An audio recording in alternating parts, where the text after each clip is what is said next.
Sathya Sai Speaks, Volume 10, Chapter 8. Stone as God, not God as stone. Part 1 of 2. In the culture of India, all religions and faiths are integrated harmoniously, for it emphasizes righteousness in life, love and service, beyond which there is no higher sadhana. But people have grown deaf to the call of this message, and those whose duty it is to attract people's attention to the lapse have been rendered weak and vacillating by the attraction of alien attitudes. Throughout history, India has drawn the loyalty of her children to the four goals of dharma, artha, kama, and moksha, or rather to the worldly ideals of artha and kama to be worked out within the limits set by dharma on the one side and moksha on the other. Artha, wealth, has to be won through dharma, righteousness. The only kama, desire, yearning, worth encouragement is the desire for moksha, liberation. Love is the impetus and truth is the gain. They are the two wheels of the chariot of life. Ahimsa paramo dharma. Non-violence is the most meritorious activity. These axioms have been the life breath of this nation since millennia, and they have become the heritage of each man, woman, and child.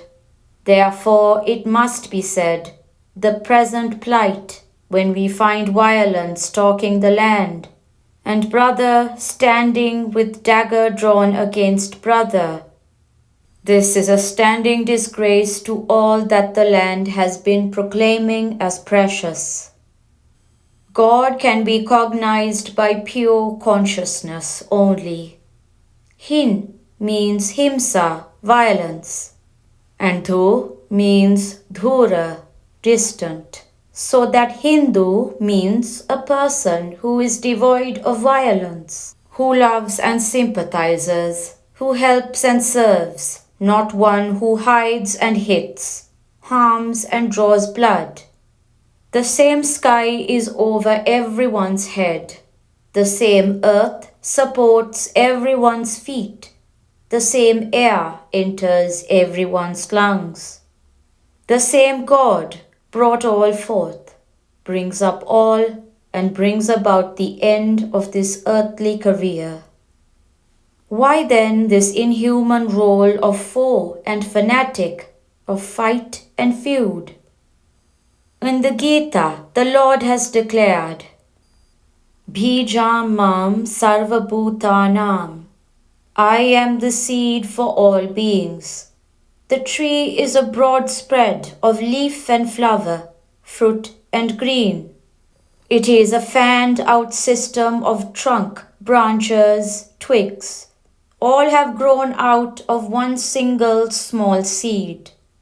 And every fruit of that tree has seeds of the same nature inside it.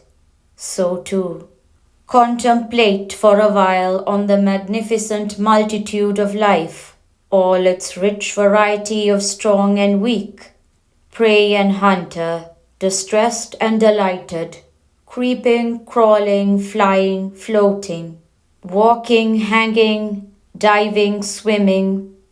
All this uncountable variety of created beings have come out of the Bijam, Lord, and each of them has in its core the Bijam, again the Lord. Visualize this immanent divinity, you will become humble, wise, and full of love.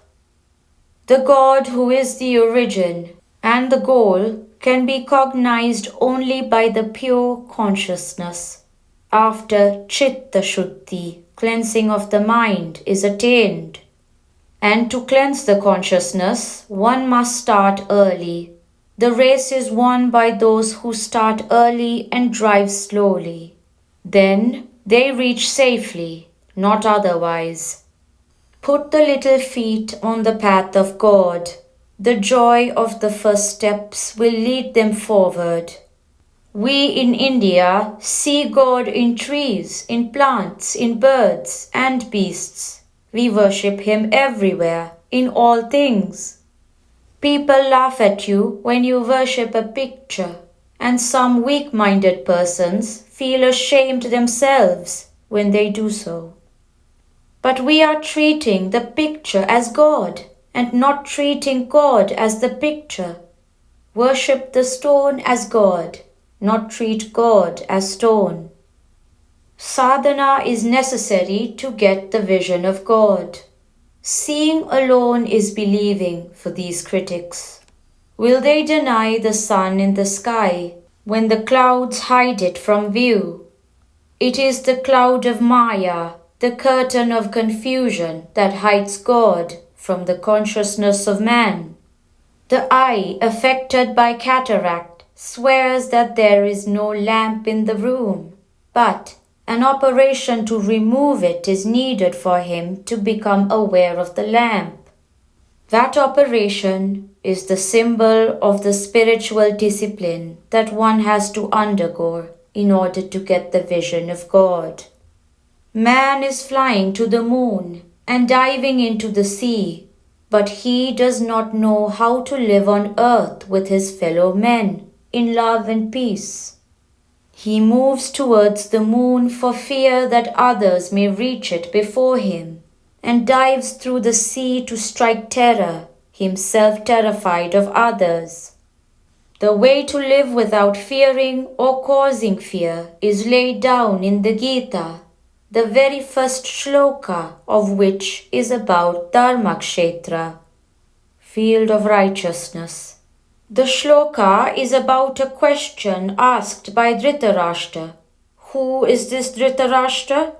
The word means he who holds fast to the kingdom, who will not give it up, who is attached to it fanatically. Now what is the Rashtra, kingdom, for a person? All that is not him, that are in his possession, that is to say, his body, his senses, his knowledge, his feeling, emotions, besides his house, car, land, reputation, etc. Dhritarashtra means any person who treats things not his as he himself. A person who identifies himself as his body, for example. He asked Sanjaya to tell him what was happening in Kurukshetra and Dharmakshetra, the fields of action and virtue. Develop nearness and kinship with God. Sanjaya means one who has won the victory over the senses and other forces that limit and divert, the higher faculties which lead man Godwards.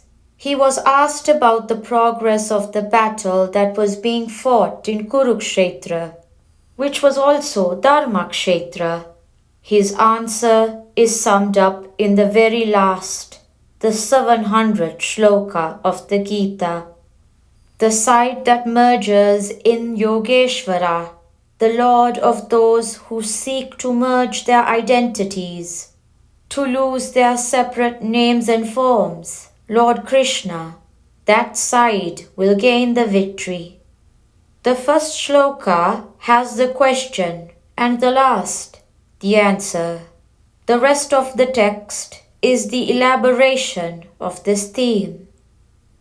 People have specialized in the various methods of worshipping God. There is a host of rites, ceremonials, hymns, festivals, fasts, vows, pilgrimages. But the best form of worship, the one that will bring the grace of God in ample measure, is to obey the commands of God. Adulation is poor adoration. Placing God at a great distance from you and praising Him as omniscient, omnipotent, and omnipresent will not please Him. Develop nearness, proximity, kinship with God. Win him by obedience, loyalty, humility, and purity. Make your lives simple. Fill the daily tasks with love and mutual cooperation. Be tolerant towards the errors and failings of others. Look upon them with sympathy and understanding. Be calm and without agitation under all conditions. Then you can be happy and the country can be happy. Your sentiments will be unselfish and your emotions tender. Envy, hatred, and vindictiveness. They can gain no entrance into the stronghold of your mind, where mercy, benevolence, and indulgence stand guard. End of part 1 of 2. Bombay, May 12, 1970.